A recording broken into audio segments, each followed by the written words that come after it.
Hello guys, welcome है आप लोगों का voice of trading and investing के 20th एपिसोड में। ठीक है। तो कल के लिए market analysis Nifty bank Nifty और निफ्टी बैंक निफ्टी सेंसेक्स और मिड कैप इसको देखेंगे। ठीक है। पहले आज का एक ट्रेड दिखाता हूँ और वो ट्रेड मैंने क्यों लिया था उसको भी एक्सप्लेन कर दूंगा। ठीक है। तो आज का मेरा ट्रेड ना कैनरा बैंक में था। ठीक है।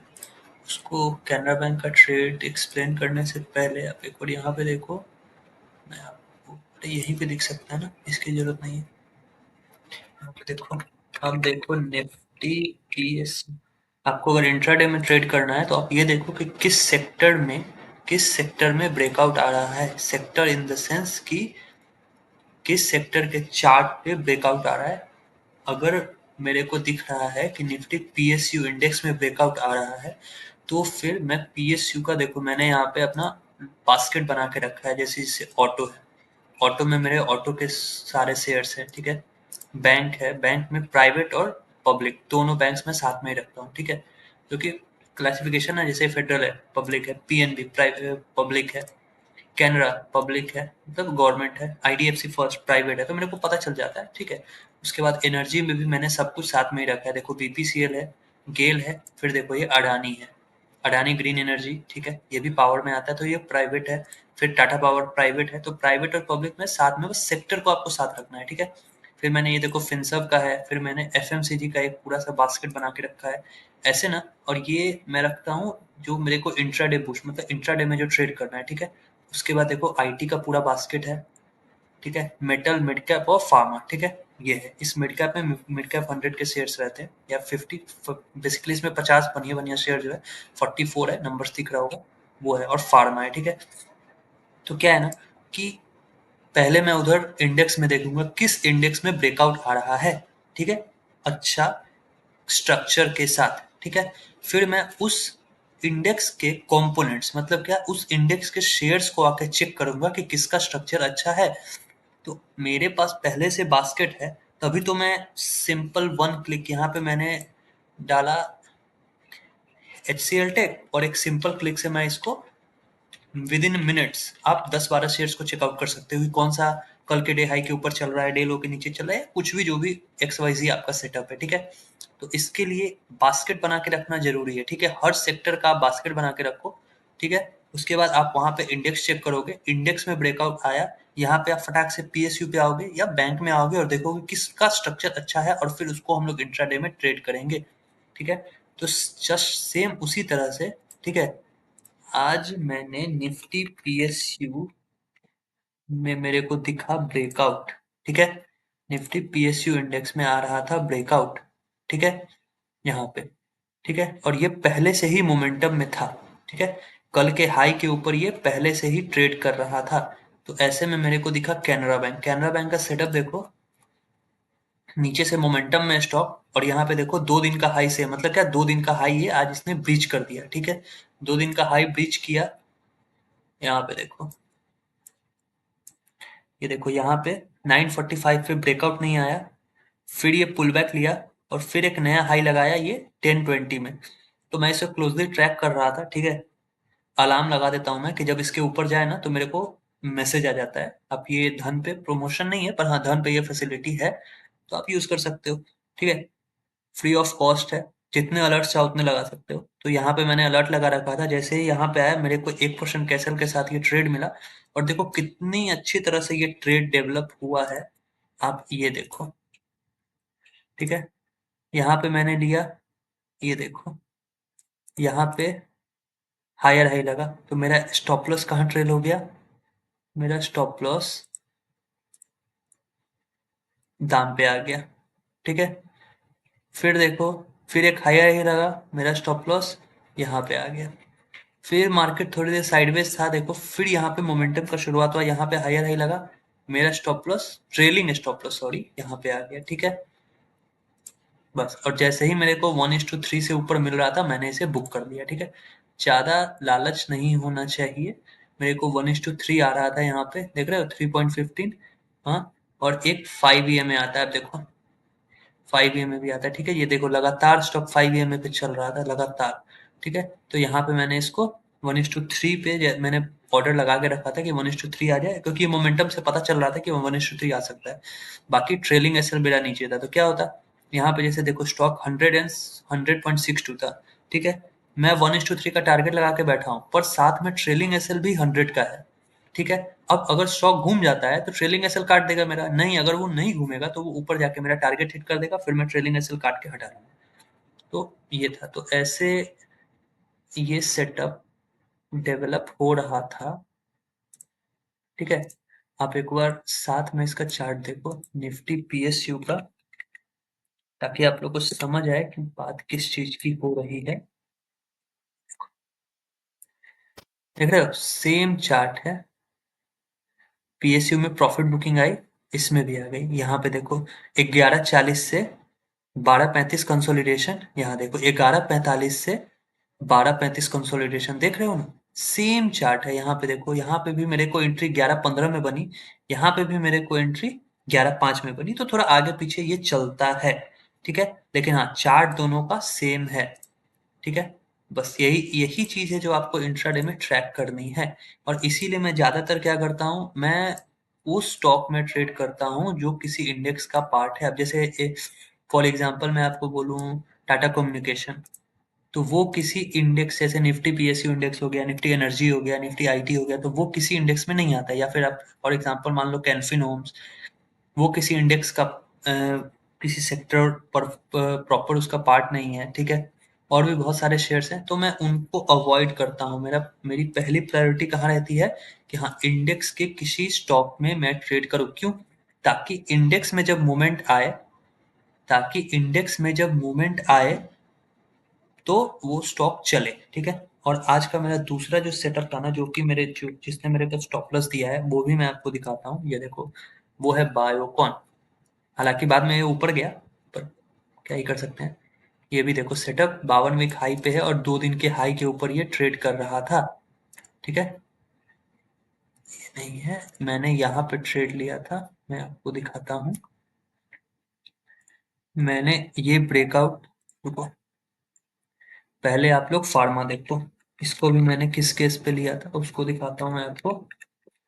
निफ्टी फार्मा देखो, और समझो कि हाँ सेटअप कैसे डेवलप होता है, ठीक है। ये देखो लगातार 3 दिन का लो एज अ सपोर्ट था, ठीक है। तो या तो ये टूट जाता, तो फिर ये बढ़िया क्रैश करेगा, ठीक है। जिस दिन निफ्टी फार्मा ये लो तोड़ेगा ना, अब ध्यान रखना आप लोग, 21,800, तो फिर ये अच्छे से नीचे सीधे 21,400 आएगा, ठीक है। उस दिन फार्मा का किसी स्टॉक को आप शॉर्ट कर सकते हो, उसके लिए ये लेवल्स आप थोड़ा सा ध्यान में रख सकते हो, ठीक है। तो आप जब इंट्राडे पे आओगे 5 मिनट्स में, तो वही सेम है, ठीक है। देखो, पर हाँ फिर आप कहोगे कि ये तो पहले ही मुड़ रहा था, तो आपको पता कैसे चला कि यहीं से बाई कर लेना है। तो देखो, मैंने इंट्राडे में ऐसे लाइन नहीं बनाया, मैंने जोन ड्रॉ किया, ठीक है। ये देखो मैं ड्रॉ करता हूँ जोन्स, ठीक है। Support support support support support, देख रहे हो मल्टीपल टाइम सपोर्ट है। इसीलिए मैंने बोला कि जिस दिन ये टूटा ना और डेली क्लोजिंग आ गई, तो फिर ये बढ़िया से जाएगा। अब वर्दी आ गई तब भी जाएगा, ठीक है। तो मेरे को क्या दिखा, ये कंटिन्यूअस मोमेंटम नीचे आया, देखो यहाँ पे फार्मा, और फिर क्या हुआ ये देखो यहाँ पे 20 मिनट का ये छोटा सा कंसोलिडेशन, ठीक है। ये एक दो तीन चार, चार कैंडल कंसोलिडेट किया निफ्टी फार्मा का चार्ट सपोर्ट पे, और ऊपर की तरफ ब्रेक कर दिया कितने में, 10:15 पे, और यहाँ पे मोमेंटम स्टार्ट हो गया, ठीक है। तो मैं क्या मान के चल रहा था कि ये सपोर्ट है, इसको होल्ड कर जाएगा, और तब तक 10:10 पे निफ्टी को देखोगे, देखो निफ्टी भी यहाँ पे देखो 10:15 में, ये देखो ये हाई निकालने का, ये जो कंसोलिडेशन है निफ्टी का ये वाला, इसको ये ब्रीच कर रहा था, ठीक है। तो मेरे को ये पता था कि निफ्टी देखो यहाँ पे फिर अगेन निफ्टी हाई लगा रहा था, प्लस अपने पिछले लोज को तोड़ नहीं रहा था, ठीक है। क्या कर रहा था निफ्टी, एक बार सपोर्ट लिया, लो ऊपर शिफ्ट हो गया, फिर लो ऊपर शिफ्ट हो गया, और देखो लगातार लोज ऊपर शिफ्ट होते चले गए, ठीक है। तो यहाँ पे क्या हुआ, निफ्टी फार्मा सपोर्ट पे है, बाउंस दिखा रहा है, और अच्छा खासा मोमेंट कैंडल्स जनरेट हो रहे हैं कंसोलिडेशन के बाद, प्लस उस टाइम हमारी निफ्टी उस टाइम हमारी निफ्टी भी सपोर्ट लेके हायर हायर हाई तो नहीं लगा रही थी, पर हाँ पीछे के लोज नहीं टूट रहे थे, और ये ऊपर जा रहा था। तो एक बायोकॉन भी अच्छा अपॉर्चुनिटी दिख रहा था। अगेन मैं कहूँगा फार्मा में मैं आया, देखो ये सारे मेरे स्टॉक्स यहाँ पे हैं, देखो लाल पैथलैब, सन फार्मा, सिप्ला, औरो जो भी है। एक ट्रेड इसमें भी औरो फार्मा में डेवलप हो रहा था, पर मैंने बायोकॉन ले रखा था तो इसको मैंने छोड़ दिया। ठीक है, तो ऐसे ही ये बायोकॉन का चार्ट है। ठीक है, ये देखो यहाँ पे 10:55 में 11 बजे के आसपास ये ब्रेकआउट आया 2 दिन के हाई के ऊपर। सेशन ब्रेक है, आपको दिख रहा है, एक दिन, दूसरा दिन, और ये आज तीसरा दिन है। ठीक है, तो पिछले 2 दिन के हाई के ऊपर एक अच्छा सा ब्रेकआउट आया इंट्राडे चार्ट्स पे 11 बजे। 11 बजे आप निफ्टी को देखोगे, ठीक है, तो देखो निफ्टी में भी ब्रेकआउट आ चुका था। वो सॉरी, निफ्टी यहाँ कंसोलिडेशन पे था, और स्टॉक ये निफ्टी का चार्ट देख के लग रहा था कि हाँ हाई के पास आके अचानक से सेलिंग, पैनिक सेलिंग नहीं आई, ये छोटे छोटे कैंडल्स बनाने लगा। तो जब भी हाई के पास आके छोटे छोटे कैंडल्स या फिर कंसोलिडेशन होने लगे तो चांसेस हैं कि ये ऊपर जाएगा, और निफ्टी में आज स्ट्रेंथ भी थी। क्यों? बैंक जो है वो ऊपर था, कोटक बैंक ऊपर था, बजाज फिनसर्व फाइनेंस, जो मतलब फिनसर्व के फाइनेंस सेक्टर थे, और बैंकिंग सेक्टर ऊपर था, तो उम्मीद था कि हाँ निफ्टी आज ऊपर रह सकता है। ठीक है, तो उस बेसिस पे ये बायोकॉन का सेटअप ट्रेड डेवलप हो रहा था। ठीक है, तो मैंने क्या किया, यहाँ पे रिट्रेसमेंट पे एंट्री लिया 398 पे विद स्टॉप लॉस ये, जो कि ट्रिगर हुआ, ट्रिगर होने के बाद ये फिर से ऊपर आ गया। तो ये आज का फेल ट्रेड था। बाकी कैनरा में पैसा बना, तो कैनरा में 1:3 मिला, बायोकॉन में लॉस हो गया, तो बेसिकली आज 1:2 पर ही क्लोज हो गया। ठीक है, कैनरा में क्या मिला, 1:3, और बायोकॉन में 1:1 का लॉस। ठीक है, जैसे मेरा रिस्क हो गया 1,000 का, तो कैनरा में बना 3,000, बायोकॉन में 1,000 चला गया, तो आज का प्रॉफिट 2,000। इस तरह से 1:3 मिला, और यहाँ पे 1:1 का लॉस हो गया। ठीक है, और गाइज मैं प्रॉफिट एंड लॉस या स्टेटमेंट नहीं डालना चाहता ना, कि ये मतलब किसी को पैसे नहीं दिखाने चाहिए। ठीक है, तो उसको समझना आपको। ठीक है, अब चलो, अब निफ्टी का देखते हैं। ठीक है, निफ्टी देखो, मैंने कल के वीडियो में बोला था कि निफ्टी बॉटम फॉर्मेशन का प्रिपरेशन कर रही है। ठीक है, निफ्टी क्या कर रही है, बॉटम बनाने का कोशिश कर रही है। क्यों? कंसोलिडेशन हो रहा है, प्लस जब भी सेलर्स आ रहे हैं तो बायर्स, फिर से सेलिंग आई और बायर्स इसको ऊपर लेके जा रहे हैं। ठीक है, अब कल मैंने लेवल्स दिए थे, आज मार्केट वहीं खुला, देखो 23,300, जो ये सपोर्ट था वो रेजिस्टेंस एक्ट किया और खुला। और देखो कल का जो जो मैंने यहाँ देखो सपोर्ट मार्क कर रखा है, मैं सेशन ब्रेक हटाता हूँ तो आप लोगों को दिखेगा। ठीक है, ये देखो, ये सपोर्ट था, टेम्पररी एक ब्रीच आया, वापस से रिकवरी हो गई, तो आज उसी सपोर्ट से निफ्टी मूव किया है। ठीक है, तो अब कल के लिए क्या, निफ्टी बहुत ही क्रूशियल लेवल पे है, जो कि है 23,400। अगर 23,400 के ऊपर, मैंने कल भी बोला था, अगर 23,400 के ऊपर डेली क्लोजिंग आ जाती है तो फिर निफ्टी का टेम्पररी बॉटम कॉन्फर्मेशन आ जाएगा। टेम्पररी बॉटम कॉन्फर्मेशन का मतलब हुआ कि निफ्टी टेम्पररी बॉटम बना चुकी है। ये कॉन्फर्मेशन कहाँ आएगा, 23,400 के ऊपर एक डेली क्लोजिंग पे। ठीक है, यहाँ पे देखो तगड़ा कंसोलिडेशन चल रहा है। ठीक है, और ये उसका मेजर रेजिस्टेंस है, देखो यहाँ सपोर्ट लिया था 400 से, ये 600 चला गया था, 1% का मूव आया था निफ्टी में लगभग, फिर से सेल ऑफ, और ये बार बार वहीं से, यहाँ भी देखो 23,340 से गिरा, फिर 400 से गिरा, एक 381 से, और आज भी ये देखो यहीं पे कंसोलिडेशन है। तो 23,400 के ऊपर अगर एक डेली क्लोजिंग आ जाती है तो फिर निफ्टी का टेम्पररी बॉटम बन जाएगा। ठीक है, और ये फिर 23,700, 800, 900, जिधर भी इसको जाना है ये उस तरफ बढ़ेगा। ठीक है, अब इसमें एक और चीज अच्छी है जो कि इंट्राडे पे नहीं, आप देखो, आप इसको देखो आवरली टाइम फ्रेम पे। क्यों? स्विंग ट्रेडिंग में हम लोग आवरली टाइम फ्रेम यूज करते हैं, मतलब अगर आप डेली लेवल पे चार्ट देख रहे हो तो एंट्री कहाँ करोगे, स्विंग के लिए आवरली लेवल पे। तो अगर निफ्टी में मेरे को स्विंग ट्रेड करना है तो मैं कहाँ लूंगा, आवरली चार्ट पे लूंगा। तो आवरली चार्ट पे देखो, और फिर मेरा तीसरा क्राइटेरिया क्या है कि रेजिस्टेंस के पास आकर एक कंसोलिडेशन दे या एक पुल बैक दे। ठीक है, ताकि मेरे पास स्टॉप लॉस रहे। तो यहाँ पे देखो ये निफ्टी ने बहुत अच्छा ट्रेड सेटअप डेवलप किया हुआ है, देखो ये ब्रेकआउट आया, ये यहाँ पे आके रुक गया 23,374 पे, और ये देखो कंसोलिडेशन हो रहा है, 1 2 3 4 4 घंटे का कंसोलिडेशन है। अब मैं ये नहीं कह रहा कि ये ऊपर ही जाएगा, ठीक है? ये कंसोलिडेशन में सेल ऑफ भी हो सकता है, कल होके मार्केट गैप डाउन खुल के नीचे आ जाए, मेरे को नहीं पता। मैं ट्रेड कब लूँगा? जब ये उसके ऊपर बंद होगा। अगर नहीं क्लोज़ किया तो मैं ट्रेड नहीं लूँगा, ठीक है? तो अभी फ़िलहाल के लिए ये सेटअप बहुत ही तगड़ा है, मैं मान के चल रहा हूँ कि ये ब्रेकआउट आ सकता है। तो ये मेरा ये एसएल रहेगा, 23,321 के एसएल से यहाँ पे एक स्विंग ट्रेड डेवलप हो रही है, ठीक है? रिकमेंडेशन नहीं है, ठीक है? पर हाँ, ये ट्रेड डेवलप हो रहा है। क्यों? यहाँ पे देखो रेजिस्टेंस के पास आके तगड़ा कंसोलिडेशन हो रहा है आवरली चार्ट पे, और फिर ब्रेकआउट आएगा तो इसे सेल के साथ, ठीक है? 15 मिनट्स में देखो कितना तगड़ा कंसोलिडेशन है, देखो 11:30 से लास्ट अभी तक में मार्केट ये कंसोलिडेशन कर रहा है, ठीक है? लास्ट डे से भी हम लोग 141 पॉइंट्स ऊपर है, मतलब निफ्टी कल के मुकाबले बुलिश है, ठीक है? तो ये तगड़ा कंसोलिडेशन है, तो कल के लिए निफ्टी में एक ही लेवल बस बच रहा है, जो कि है 23,400। 23,400 के ऊपर हम लोग इस पे बुलिश होंगे। इंट्राडे में जो भी पुल बैक या छोटा सा कंसोलिडेशन अगर मिलता है, अगेन अगर ये कल 23,400 खुलते ही पार करके कोई कंसोलिडेशन देके ब्रेकआउट फिर आता है तो एंट्री करेंगे, या फिर ये थोड़ा सा फ्लैट या फिर नीचे खुल के चल के आए 23,400 के पास, कंसोलिडेट करे और ब्रेकआउट आ जाए, तब हम लोग इसको ये एसएल के साथ इसको खरीद सकते हैं, ठीक है? नीचे के लिए क्या है? तो नीचे के लिए आप देखोगे ना, तो नीचे के लिए अगर निफ्टी 23,300 के नीचे गया ना, तो फिर ये 277 पे फिर से सपोर्ट है, तो नीचे तो सपोर्ट ही सपोर्ट डेवलप हुआ पड़ा है, ठीक है? तो ऐसा कुछ नहीं कर सकते, यहाँ पर 23,300 पे सपोर्ट है, ठीक है? अगेन 23,300 पे ये देखो, ये जो लाइन है ये सपोर्ट जोन है, ये सपोर्ट है निफ्टी की। ऊपर 23,400 के ऊपर बाइंग होगी, अगर डेली क्लोजिंग हो जाती है अच्छी तो फिर ये टेम्पररी बॉटम है।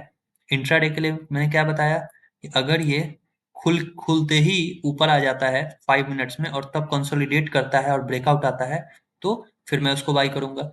या फिर ये फ्लैट खुल जाता है 333 पे और अच्छे अच्छे छोटे छोटे कैंडल्स बना के रेजिस्टेंस पे आता है, थोड़ा सा कंसोलिडेशन दे दे बस, ठीक है, भगवान की दया से, और तब ब्रेकआउट दे ताकि मेरे को एक अच्छा सा एसएल मिल जाए और ये फिर ट्रेड है, ठीक है? ये है निफ्टी के लिए। और निफ्टी में अभी डाउन साइड इसलिए नहीं देख रहा हूँ क्योंकि नीचे में सपोर्ट है 23,300 पे। हाँ, अगर 300 चला जाता है, 300 भी टूट जाता है तो फिर ये 200 की तरफ आएगा, तो वो फिर ये सपोर्ट टूटता है, कोई स्ट्रक्चर बनता है तो आप लोग उसको देख सकते हो, ठीक है? फिलहाल के लिए 23,300 सपोर्ट है, 23,400 रेजिस्टेंस है, ठीक है? ये हो गया निफ्टी। डेली टाइम फ्रेम में 23,400 के ऊपर क्लोजिंग आ गई एक अच्छा सा, तो बस ये फिलहाल के लिए हम लोगों के लिए बुलिश हो जाएगी। चलो अब निफ्टी बैंक देखो, निफ्टी बैंक में क्या हुआ? निफ्टी बैंक में भी कल मैंने बताया था ये लेवल, ठीक है? अब जाके पीछे के वीडियोस देखो, यहाँ पे देखो सपोर्ट टूटा, रेजिस्टेंस, फिर से रेजिस्टेंस, फिर रेजिस्टेंस, फिर रेजिस्टेंस लेके पुल बैक, और अब निफ्टी बैंक में क्या दिक्कत आ गई ये देखो, ये लगातार मोमेंटम में आ गया, ठीक है? 1 आवर में ये लगातार, और यहाँ पे कंसोलिडेशन भी नहीं हुआ और ब्रेकआउट आ गया, तो इसका चार्ट थोड़ा सा, मतलब ये नहीं करा कि बियरिश है, पर हाँ ट्रेड लेने के लिए ये थोड़ा डिस्टॉर्टेड चार्ट हो गया है। जैसे देखो ये कंसोलिडेशन हो रहा है यहाँ पे, ठीक है, सेल ऑफ आ गया। वैसे ही निफ्टी बैंक यहाँ आता 49,400 और यहाँ पे कंसोलिडेट करके 500 को ब्रेक करता आवरली टाइम फ्रेम में, तो ये बहुत अच्छा चार्ट डेवलप हो रहा था। 15 मिनट्स में देखो लगातार, यहाँ देखो 500 पॉइंट का रेगुलर लगातार रैली आ गई, ठीक है? अब देखो मैं क्यों कहता हूँ कंसोलिडेशन एंड ऑल जरूरी है, और प्लस आपको मार्केट के लेग्स देखने हैं कि मार्केट कितनी बार हायर हाई लगा के आ रहा है। ये देखो मार्केट बहुत बार यहाँ पे स्विंग बनाते हुए गया है, ठीक है? ये देखो एक स्विंग बनी, दूसरी बनी, तीसरी बनी, चौथी बनी, ठीक है?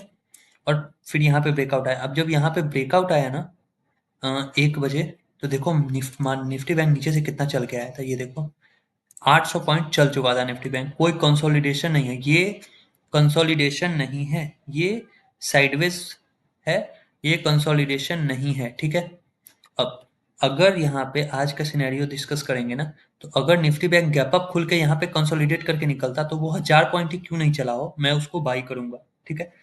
अगर निफ्टी बैंक गैप अप खुल के रेजिस्टेंस के पास कंसोलिडेट करके ब्रेक करे तो मैं बाई करूंगा, लेकिन नहीं, ये देखो प्राइस एक्शन बना के 48,700 से 49,700 आया है, प्राइस एक्शन बना के, मतलब क्या है, रैली ये चलते हुए आया है, यहाँ से बायर्स इसको खींचते हुए लेके आए हैं, तो क्या वो बायर्स एग्जॉस्ट नहीं होंगे? बिल्कुल होंगे, वही यहाँ पे हुआ। एक ब्रेकआउट आया, ठीक है, रेजिस्टेंस के ऊपर 500 के ऊपर, आपने ट्रेड लिया, बायर्स एग्जॉस्टेड थे, बायर्स एग्जॉस्ट थे, ठीक है, और देखो वहां पे इन्वर्टेड हैमर बनी, उन्होंने प्रॉफिट बुक किया और ये गिरा। इसीलिए स्ट्रक्चर इंपॉर्टेंट है कि ब्रेकआउट के समय पे स्ट्रक्चर कैसा होता है, ठीक है। अब बैंक निफ्टी में क्या, मेरे लिए बैंक निफ्टी अच्छा कब होगा, जब अगर यहाँ पे ये 2-3 घंटे कंसोलिडेट कर जाए, ठीक है। अरे जीरो था, खुल गया, सॉरी, आने दो इसको वापस, खुल जाओ भाई, चलो। हाँ, मेरे लिए अब ये अच्छा कब होगा ना, बैंक निफ्टी का चार्ट, जब ये इसी जोन में, ये जो जोन है ना, ये रेड कैंडल्स वाला, इसी जोन में कंसोलिडेट करके तब ये हाई निकाले 49,600, ठीक है, तभी मेरे लिए ये फिर 50,000 तक जाते हुए दिखता है मेरे को, ठीक है। हो सकता है मेरा स्ट्रक्चर ना बने, मेरा ट्रेड सेटअप ना बने और ये फिर भी 50,000 जा सकता है, आपका अपना सेटअप हो सकता है, मेरे सेटअप के अकॉर्डिंग ये कंसोलिडेट करके निकलेगा तो मेरे को बाई करने का मौका मिलेगा, ठीक है। बाकी अगर आप 15 मिनट में देखोगे तो 15 मिनट में ये इस सपोर्ट पे बैठा आया है टेस्ट करने यहाँ पे, ठीक है। तो ये कल पता चलेगा कि ये सपोर्ट होल्ड होता है या फिर ये टूटता है, ये सपोर्ट टूटा तो फिर ये 49,000 की तरफ बढ़ेगा, ठीक है। क्योंकि देखो यहाँ 15 मिनट में रिट्रेसमेंट और ब्रेकआउट था, बहुत बड़ा ब्रेकआउट आ गया यहीं पे, तो ये एक जोन है सपोर्ट का, ये ठीक है, ये हो गया। अब देखो मिड कैप का जो स्ट्रक्चर है वो देखो, मिड कैप भी आज 106 पॉइंट ऊपर बंद हुआ है, पिछले 2 दिन के हाई के ऊपर बंद हुआ है, ठीक है। बट ये देखो अपने आज के जोन में ही है, शुरुआत में तगड़ी सेलिंग आ गई, वही, और निफ्टी का स्ट्रक्चर सपोर्ट था, सपोर्ट से ये घूमा, सेम यही फार्मा का भी स्ट्रक्चर था, ठीक है।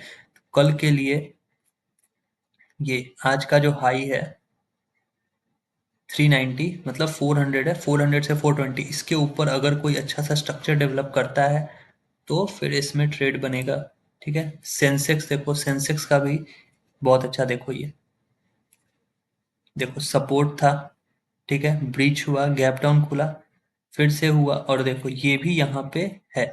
मैं क्या चाहूंगा, कल होके अगर मेरे को इसमें ब्रेकआउट आना है और अच्छा ब्रेकआउट, ये भी देखो निफ्टी की तरह कंसोलिडेट कर रहा है, अगर सेंसेक्स में मेरे को एक तगड़ा ब्रेकआउट चाहिए जो सस्टेन करे, तो क्या मेरे को क्या चाहिए, आवरली कैंडल खुल के आए 77,300 पे, करे यहाँ पे कंसोलिडेट और ब्रेकआउट दे दे, तो फिर मेरे लिए ट्रेड है, ठीक है। इंट्राडे में भी सेम वही है, ठीक है, ये इंट्राडे में भी कंसोलिडेशन है, लास्ट में प्रॉफिट बुकिंग आ गई है, तो अगर ये फ्लैट खुल के आता है यहाँ पे, ठीक है, 300 पॉइंट इसके लिए कोई बहुत बड़ी बात तो नहीं है, ठीक है, और यहाँ कंसोलिडेट करके ब्रेकआउट देता है तो ये एक परफेक्ट ट्रेड सेटअप डेवलप करेगा, ठीक है। ये एक परफेक्ट ट्रेड सेटअप डेवलप करेगा इंट्राडे के लिए भी, क्यों, इंट्राडे ब्रेकआउट है प्लस रेजिस्टेंस का ब्रेकआउट है, ठीक है, तो ये बहुत अच्छा रहेगा इंट्राडे में कल के लिए, ठीक है। चलो, यही था Nifty, bank Nifty, mid cap और सेंसेक्स का एनालिसिस, ठीक है। निफ्टी 23,400, नीचे में 300 पे सपोर्ट है, याद रखना, ठीक है। बैंक निफ्टी कंसोलिडेट करके ब्रेक करे तभी लेना है, सेंसेक्स में भी सेम सेटअप है, 77,400 पे ब्रेकआउट आएगा तब लेना है, कंसोलिडेशन अच्छा स्ट्रक्चर देख के ट्रेड करना है, ठीक है। चलो, वीडियो पसंद आ गया हो तो वीडियो को लाइक कर दो, चैनल को सब्सक्राइब कर दो, ठीक है, ऐसे ही और वीडियोस के लिए। चलो, मिलते हैं अगले वीडियो में, थैंक यू।